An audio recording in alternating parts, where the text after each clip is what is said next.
Hey, I'm Jacob. And I'm Jared. And we're here to talk about Dragon Ball Z. Officially the beginning of the Trunks saga.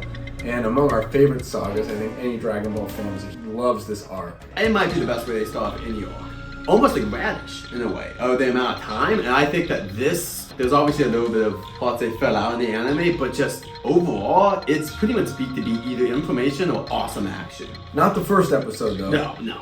But so episode 118.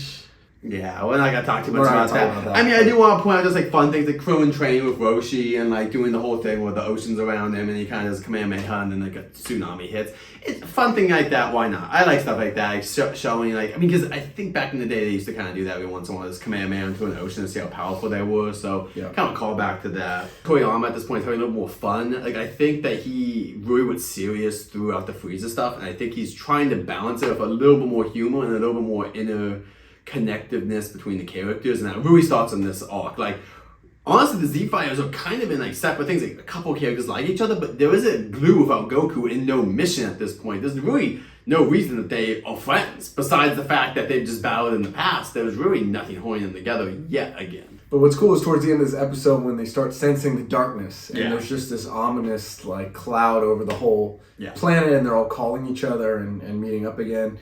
And it cuts to the spaceship where Frieza is healed. We don't know how. And we have no information. It's dark, mechanical music. The spaceship, and now it's coming to Earth, which was kind of the biggest fear. Was that? I mean, we just saw a whole 20 to 30 episode thing of Frieza and Goku fight. Yeah. So you gotta think about the perspective of when this was happening. Like we just saw that. So now you're coming into this being like, oh my gosh, the biggest threat that has ever been in Dragon Ball is coming back. How many episodes is this going to take up? Are we really just going to do a saga? This whole saga is so unique because you don't know what's going to happen. That's why it's insane. And especially, I'm sure if you watched this back in the day, you bought the two VHSs, and you're like, wait, the Trunks saga is only 8 episodes. Especially with Frieza coming in, how is it only 8 episodes? You hear from almost everybody, right? You hear from Krillin calling Gohan, and you even see Frieza on the ship. Yeah. Frieza's dialogue. The one person you don't hear from is Goku. You still haven't heard a single word since Namek, other than he desires not to be wished back. So it's something very mysterious happening. One other piece I just want to point out, I think it's so strange how large King Cold is in this one image that they always show. I don't know what was done with the animation here, but this is, episode 119, The Mysterious Youth. One of my favorite lines of 119 is, this can't be happening! Like, Gohan flies, it's literally like the first thing you see is Gohan flying, and he's just in disbelief of like, this is probably Frieza coming back right now. Like, and any other TV show, just for context, the bad guy comes back over and over again. Superman always fights Lex Luthor. Batman always fights the Joker, whatever. Frieza's coming back, and I remember thinking like, this is gonna be a thing. Every 100 episodes they fight Frieza again.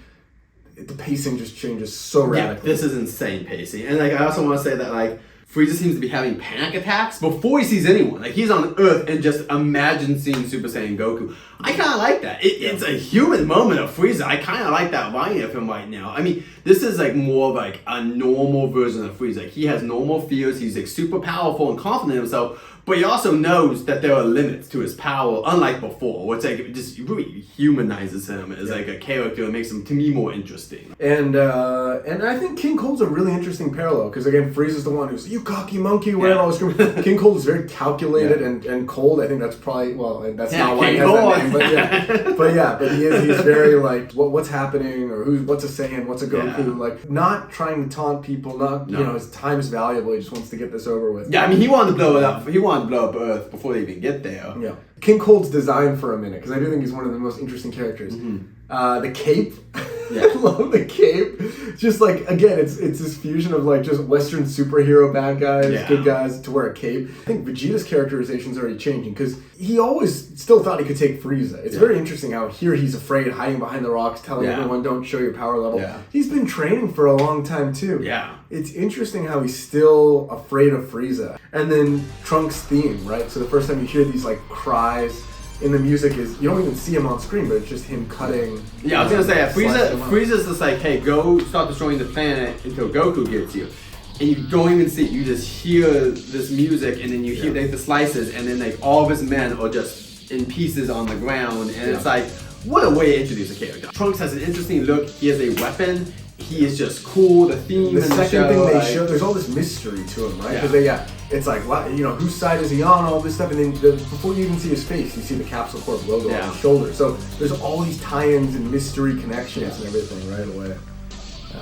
So that's the end of 19? Right? Yeah, I mean, the episode cuts are kind of arbitrary. Like, this could totally be an hour movie that you would just watch the whole thing. So let's do episode 120. Here we go. Now they're getting into weird stuff where Trunks says, I've been waiting a long time to meet you. It seems like, and this is maybe a little bit deceptive again, but they're creating like maybe there's some type of grudge between Trunks and Frieza. If you've never seen this before, you assume you're caught in the middle of Titans fighting and you don't know whose side anybody's on. Well, to be fair, Vegeta's son is the one who kicks the crap out of Frieza here. In some ways, it is a revenge. And just an awesome moment of like, you know, I hope you said your goodbyes. And then Trunks just blocks it like it's nothing. Like, it is just like, it'll be someone just with their hand stopping a bullet, basically. I mean, it is just like such a cool scene. And it's so surprising. I mean, each step of this, because assuming you don't know who this is, when he goes Super Saiyan, well, it's really surprising. We've only seen one person do that, and it took 100 episodes and all that. But also, like, you don't know he's a Saiyan. He has purple hair. We've never seen a Saiyan who doesn't have black hair. And I think that was the only reason he had purple hair was to make that more of a surprise.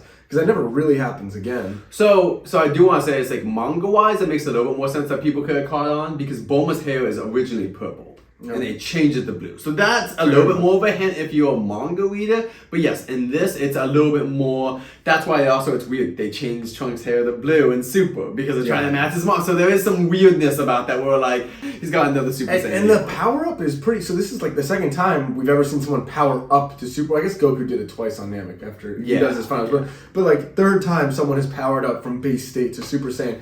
It's aggressive. Like there's all this screaming and all that, and it's really like it seems almost difficult to achieve again. Whereas in a couple episodes, it's going to become just a light switch you flip on and off. Yeah, and the way he talks about it, right? He tells Frieza like, "I know Goku from reputation. Only one of us is going to be here to greet him when he gets here." I think it's intentionally ambiguous that he might be the enemy. Like, you don't know. Again, watching this, you assume there's something worse than Frieza. And this guy's going to be your new enemy for 50 episodes. And then basically, like, there's 3 different awesome attacks that Frieza does, but each one Trunks just blocks in a unique way. And then Frieza even throws his big old orb of power, and Trunks just lifts it off the ground. And then even after that, one more attack. Frieza attacks his own power blast to blow it up, and he's like, "Oh, that obviously is gonna work." Didn't even scorch his jacket. Like it's just like this is like trying to show you that like Frieza is out of his depths at this point. Like it's just total control. This is like a secret agent. The degree to which he knows, he even like studied the behavior of Frieza. He knows what to say. He knows what action when Frieza does, you know, this or whatever, how to mess with him. Because his father's like upset when he does his second attack, because he's like, you could destroy us all. Trunks doesn't just dissipate it like normal. He dissipates it in parts so it won't even damage the planet that much. And so it feels just like Trunks knows his opponent well and knows how to like stop his opponent, and obviously we know why if you watch the show. His opponent's more powerful. So for this is like literally like a training day for him. This is like. But then it's like special forces when he appears on the mountain behind, and then he traps him like a rat. Where he energy blasts down just to get Frieza airborne, so that he can appear. Intense eye contact with the best drum and bass music in any anime ever. And just and wants to like scare him, right? And I mean it's just an iconic moment of like Trunks coming down to slice him in half. It's not screaming. His scream is not powering up. It's like a battle cry. To just eviscerate him. Yeah, it's just such a great moment, and like you were just like in awe. And then we get into episode 121 where the same attack continues, and he gets chopped sweet into a million pieces, then blown up, and he's raining down on Earth in front of his father. I mean, it's just a level of brutality that you don't see too often in Dragon Ball. And then he faces off against King Cole, who offers him to be the ruler of the universe. There's no real context shared between these opposing sides.